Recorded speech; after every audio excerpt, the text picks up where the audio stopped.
Good job so far. All right. So hopefully you've been able to understand all of that.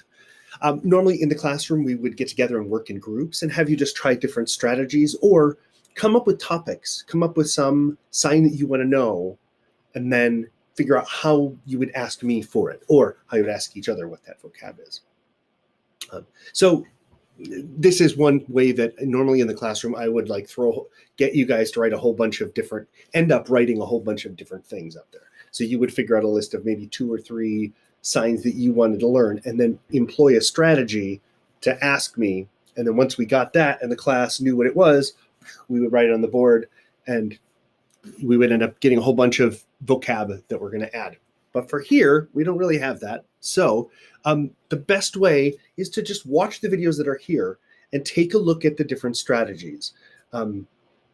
If you can define them, if you can sort of narrow down, this is what they're talking about. Oh, this is what they're talking about, the concept, and this is the strategy they're using to find the sign, then that will be really helpful. There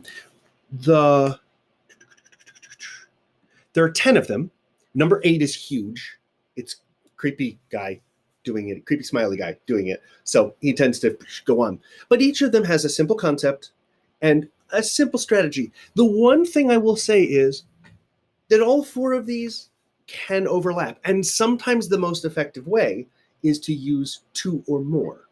So you'll notice that when in the first one, she describes the shape and how to use it. So it's describing and acting it out.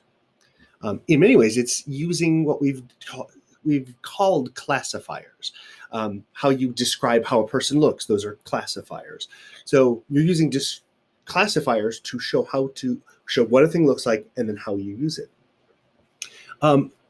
Using opposites, again, it's just information, set up the concept that you have and say, okay, there's this thing. Well, what's the opposite of that?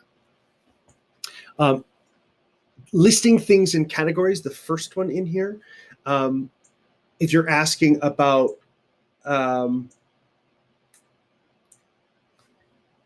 if you went to the zoo and you couldn't think of the sign for zoo and said, oh, well, you go and there's animals like in cages. There's an animal here. There's a tiger, lions and tigers and bears. I hope you said, oh my. So that kind of thing, where you just give a list of things that are in that category. And then the last thing is give a definition. It's a little bit different than listing in that you're going to give facts about the thing you're talking about. Maybe how you get it, where you get it, what it's used for, what it looks like, what's on it, or in it, or involved with it. So that kind of thing, where you're giving details that aren't similar things in a category, but different functions or aspects of the thing you're talking about. So watch each of them.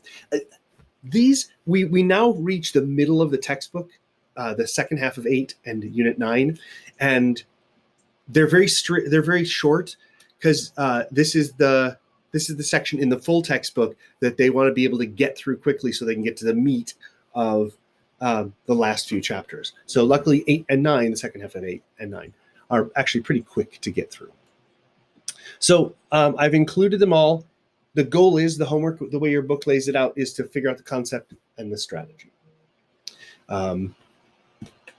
I put the answers down. You really shouldn't need them, although with the strategy, it sort of helps to have what they're sort of going for, to reassure you that you know what you're talking about. And again, there's no new vocab in 8.8. So we're good.